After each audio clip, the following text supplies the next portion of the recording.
Okay, are we see he's always recording when I'm not fucking paying attention. I can't stand it.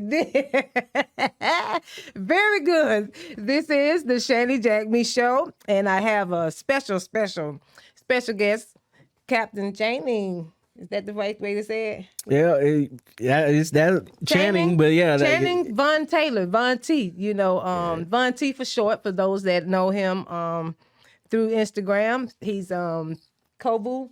Kovu 1278. 1278. Okay, very good. I have a very special guest, and he's someone that I've been waiting to talk to. He was introduced to me from a young lady. We'll talk to her. And his story to me was very interesting. Not only do he do music, but he has served our country and Iraq. Yep. Iraq. Desert Storm. No, Operation Iraqi Freedom. Okay. But also Kuwait. Been to Korea. Been to Alaska. Been to Germany. So I've been kind of a little bit everywhere. Yeah. Okay. Almost 18 years. So 18 years of service. That is good. And I just want to first say thank you for your service. You're the reason, or one of the reasons why we're here today, you know, doing the things that we do daily without any conflict. And I want to say thank you for that. I appreciate you. And if I had a rose, I would give it to you right now. Well, that was good enough. I definitely think you deserve a rose before you in the ground, because that's another episode. But I appreciate you for serving the country. And just tell me, first of all, how did you get to Atlanta? Or you, Georgia? Yeah. How did you get here? Well, my dad is originally from Columbus, Georgia. Okay. He's a retired military vet as well. He's did over 20 years.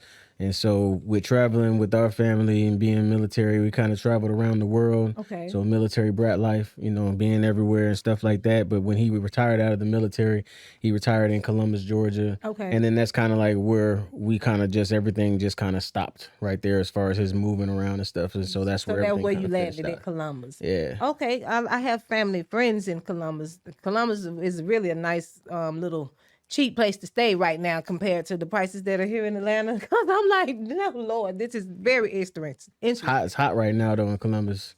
That's why you got on shorts today? I mean, like hot, like in the streets hot. Look, I'm talking about the temperature. This nigga said the damn day. These folks out here getting stupid. It's banging out in Columbus right now. Yeah. Gang banging. That's I just lost a partner like maybe like last week. So out there they found him in the river. So I mean, no.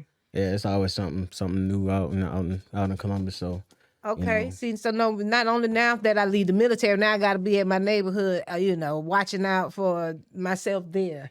And so let's get into okay, you got a music. Symbiotic music? Yes. Tell me about Symbiotic music. Symbiotic music is my own music label. I that started back in 2018, and I wanted to start that music label before I launched any single. Okay. Because like I just know the kind of work that it takes to kind of break a record.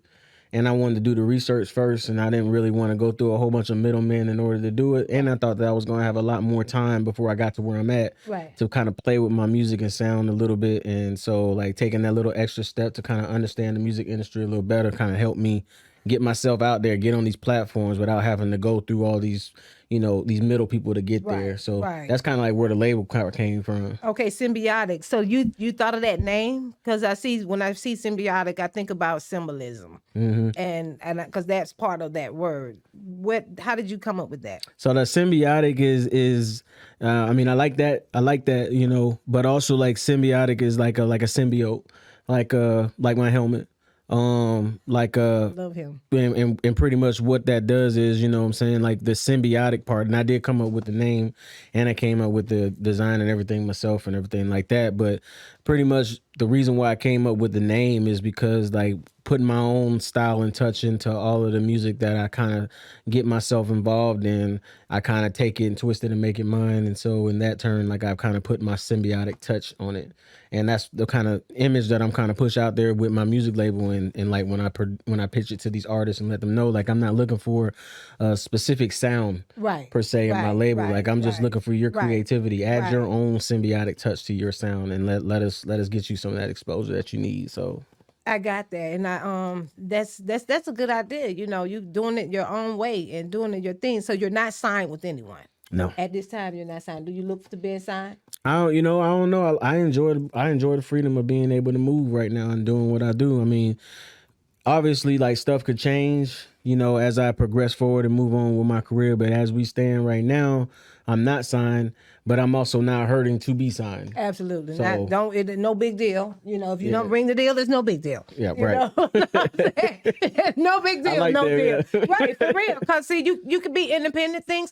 See, it's been all fabulous and, all over the world getting pimped out. Because that's what I see. That's what I think when I see people that are signed. They get real pimped out. You got to go here, do this, do that, constantly doing this, that. And then you ain't getting them but a couple of coins versus what they're getting. So, I feel like you getting pimped out. No high heels on. They ain't got your comfort at all. Right. You just get pimped. You know what I'm saying? It can Stand be out there in the rain out there.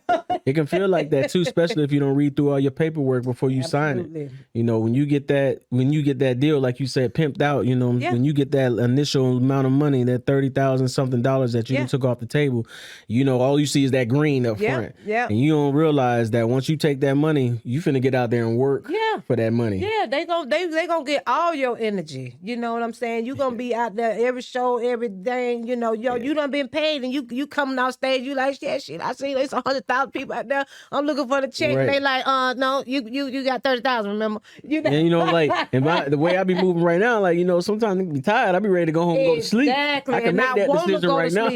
And I can lay down without having to be told, get your ass up. Now I need a perk or something to stay going because they done kept me up all night, and so that's when the drugs kick in.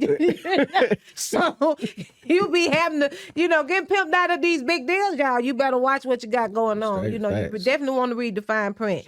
So I'm glad that you're not signed, so you can kind of move at your own pace. So let's talk about Turn Off the Lights, because that was like your third single. Yep. That was the one that kind of got you through where you are now and in the fight that you're fighting right now. So first tell us about the fight that you have and Turn Off the Lights and what that did for you. So being in the military, doing your thing, how did that go?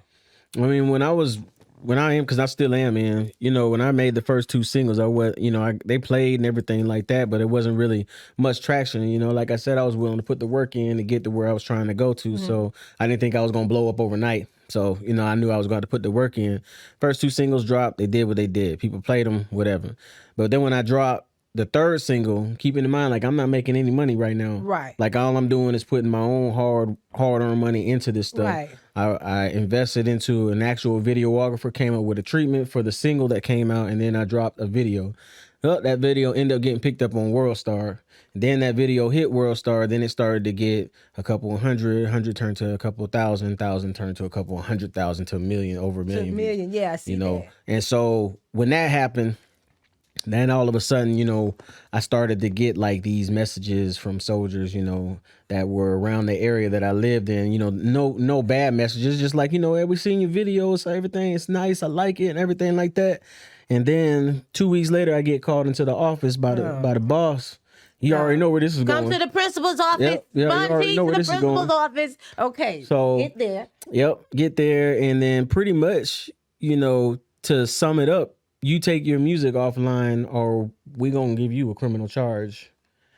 And I'm like, oh, who for what? What charge now? You say, what, I raped somebody. Yeah. You say a criminal charge. What did I do?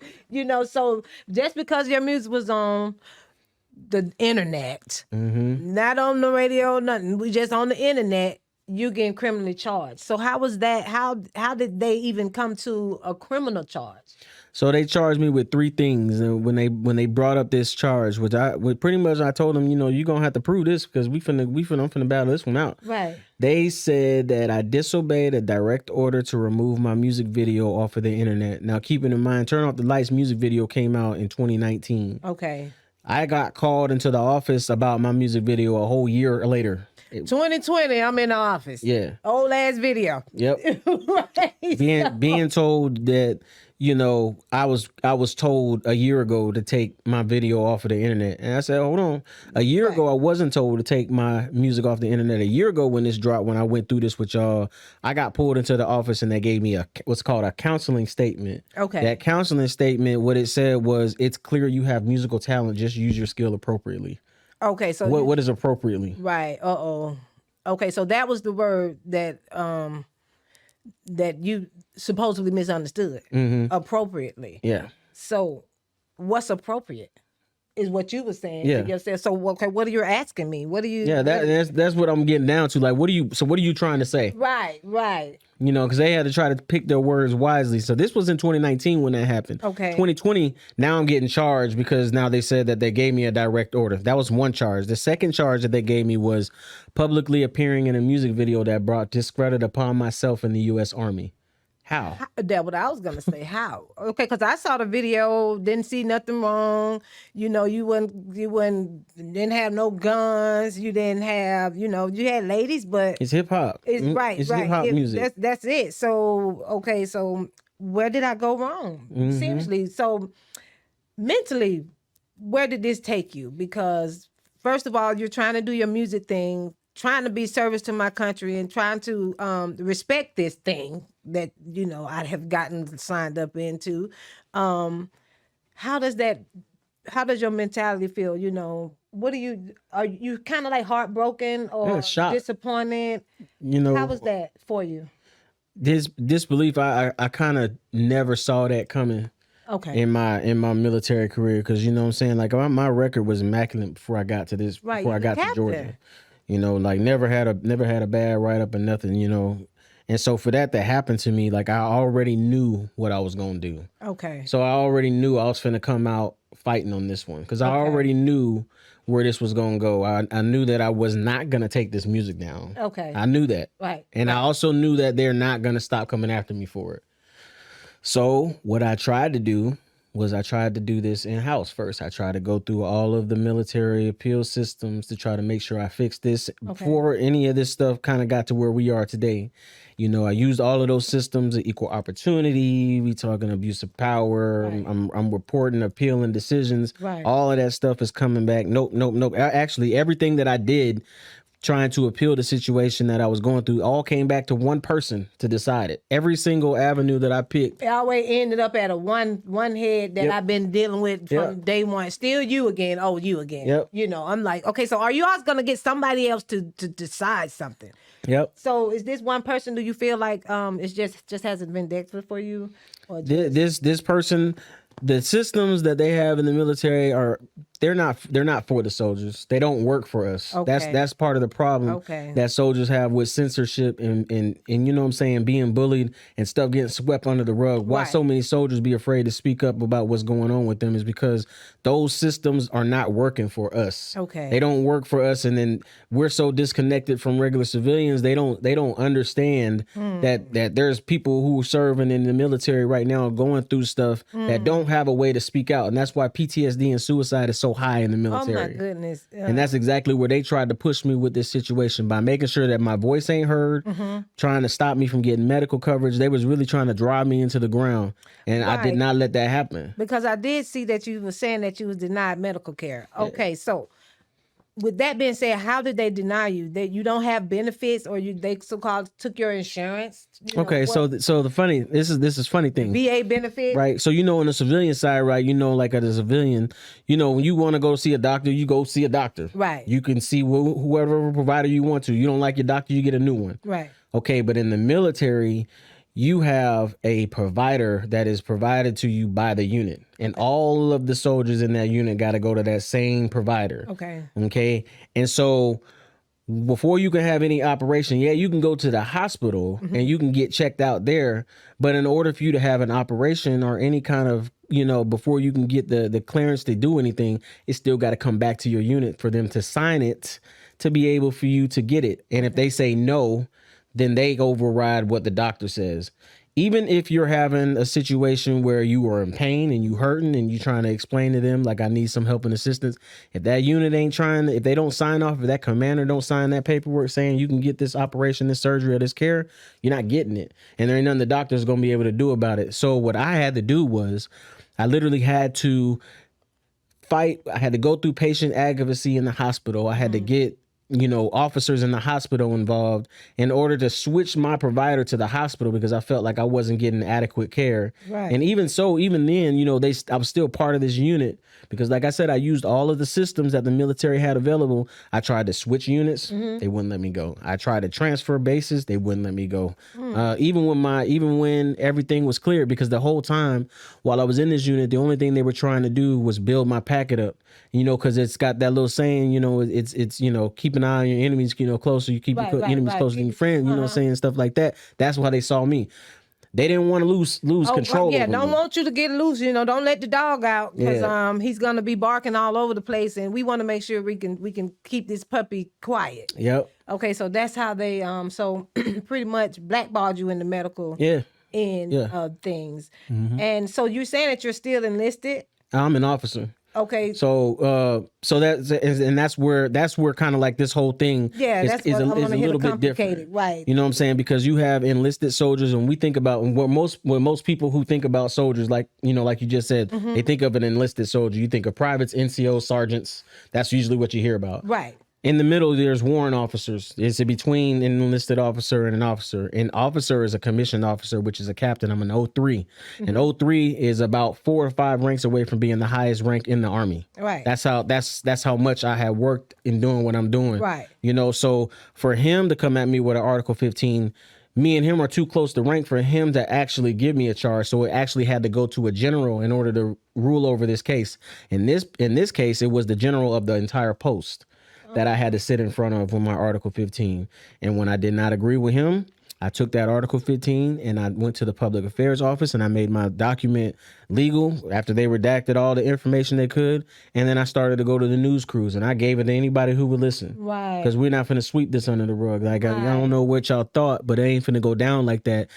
I think also what they thought was maybe if they bullied me enough, maybe I would just kind of shrivel up, just let it go. Yeah. And then they underestimated the fact that I actually had a voice. Okay. I wasn't just a local guy with like 10 followers showing up to these little clubs. Like, no, like I got an online presence. Like I got people who follow me, who I'm connected. I'm all the way connected out in California, Virginia, Georgia, and all this other stuff like that. So like I just started to call upon people who I knew and let's start getting this thing off the ground. Oh, and that is awesome. And that's how you ended up here on the Shanny Jackme show because you do have a story. And what you said earlier was that a lot of the soldiers don't have a voice. They turn into turtles and hide in their shell when it's time to stand up for themselves out of fear. And I also heard you say you don't have family, not family, but a wife, kids, that kind of make you decide different. It does. You know what I'm saying? When you got family and stuff and people that you got that's relying on you, you kind of have to think about them. And so now that it's just you're kind of being selfish, which is good because ain't nothing wrong with being selfish sometimes. You have to think about yourself and consider yourself and to be in that fight and in this fight that you're in, when you find out sometimes I have a purpose, and this is that.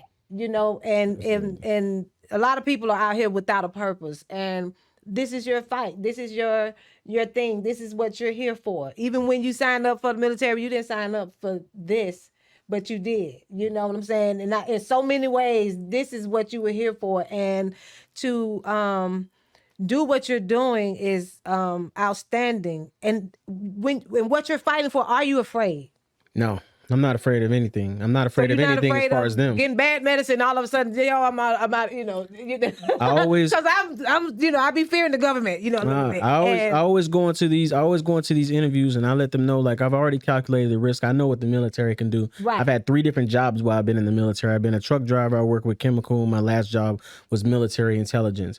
Right now, I sit here with you right there today, and I got a top secret security clearance. I'm very aware of what they can do. Okay, got it. And I let people know all the time. If something happens happens to me when I'm out here fighting, I want everybody to suspect everything. Oh yeah. Yeah, I go see a doctor. I got PTSD. I take medication, but I ain't suicidal. Right. You know what I'm saying? Like, I'm not out here with a gun in my mouth and everything like that. So if something happens to me, I want people to suspect everything. But do I feel it? Not me myself. I did not do this to myself. I'm not on no drugs. I didn't accidentally take the wrong pill. They did it. Yeah. Right. Right. So, I was thinking about that. I said, I wonder, do you kind of live in fear? Are you peeping out the window, are afraid of the thing of the, or the unknown, you know what I'm saying? I think the way that I was raised, where I'm from, and how I was trained in the military, I'm already automatically suspicious anyway. Okay, got I don't answer the door if I'm not expecting company. Gotcha, right. I ride with my stuff with me all the time. Everywhere that I go, I got something on me. I got different weapons hidden throughout the house. But that's just because that's that antic. That's the nature of who I am. That's part of being it. I would love to be like that. So we're like born identity type stuff. You know what I mean? Like, I watch movies a lot, and not a lot, but I would love to just be like that. Yeah, you might visit my house and look behind the door and see a whole bow and arrow set up. Yeah, you know what I'm saying? That type of thing. That type of thing. I got a quote that you quoted is only when we lost everything we're free to do anything, and some men can't be bought, borrowed, or reasoned with. Some men just want to watch the world burn. Mm-hmm. Where did you get that from, and how did you come up with that? That's actually a phrase that's actually two different movies in one. Okay. One of those movies is Batman: The Dark Knight. Okay. And the other movie is called Fight Club. And I kind of took both of those and kind of made them into my own quote because it's just so fitting.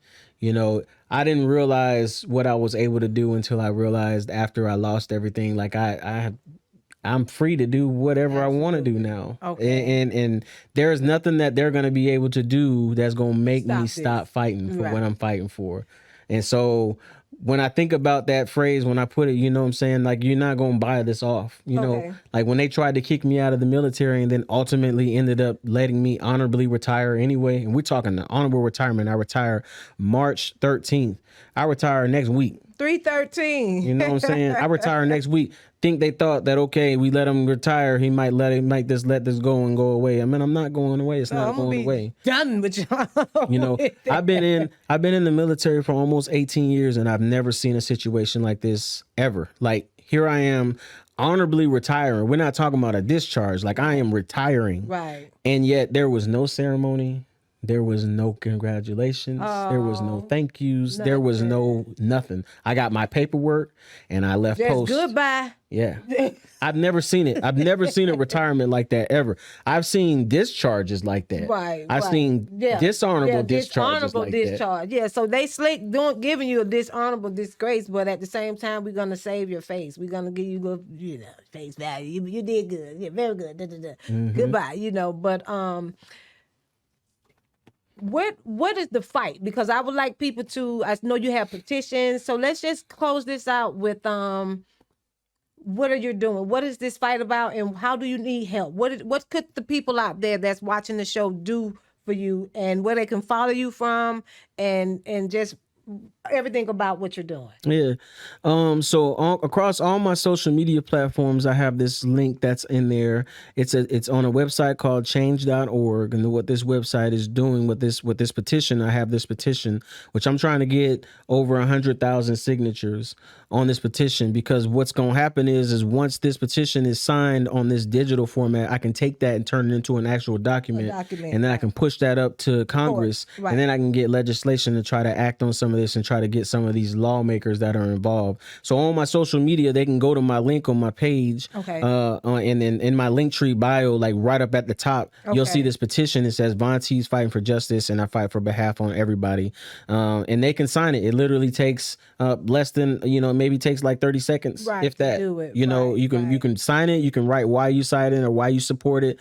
Because here's the bottom line with this whole thing, right? Like it's not going to affect my military career. Right. It ain't gonna give me a stream of my music. It's not gonna put money in my pocket. Right. But what this is gonna do is this is gonna help make sure that people's kids and your kids' kids and kids' futures kids are able to be free to be vocal Yeah. and do what they want, even if they signed up for the military. You still can live a life, outside of that, and that's your fight. Yeah. That's your purpose. That's your calling. That's everything. And before I wrap this up, I just got to talk about your helmet. Because that's like my favorite thing right now. So I'm glad you did bring it. And what does that represent of you? So that is my other side. That's my, the other side of me, the side that's the beast mode, the one that we talk about when we talk about being tired, but I don't go to sleep. Right. That's my other side. The only thing I did was take the other side. The thing that literally saved my life a lot of times is the other side of me. And that is what that represents. It's the beast mode that's inside of me that comes out. It does things that I can't do. It makes decisions that for myself I can't make.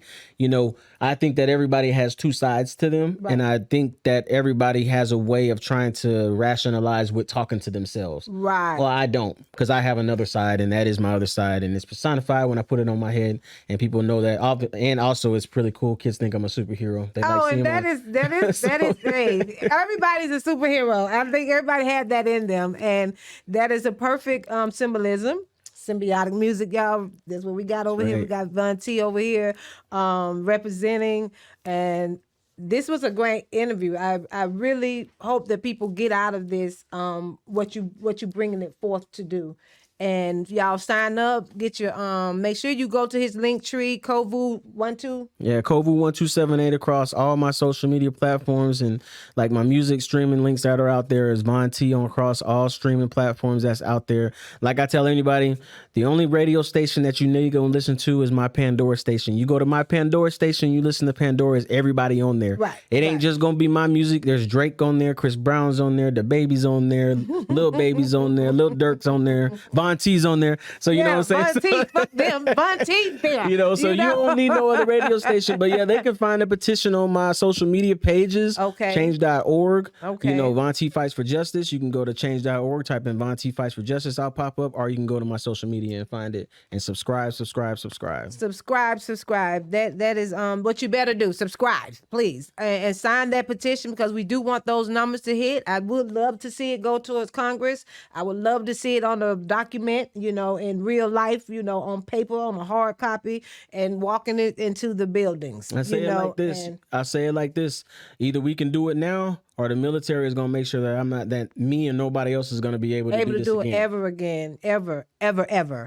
So very good, Monty. I really appreciate you for showing up here, the Shanny Jackme Show, where everybody is a celebrity. You're just always important here. No one is not this, not that. You're all a celebrity, and Monty, I really appreciate you being here. And we're about to sign the fuck off. So yeah, subscribe. Shanny Jackme Show. Tuning out. No, don't you drag out this.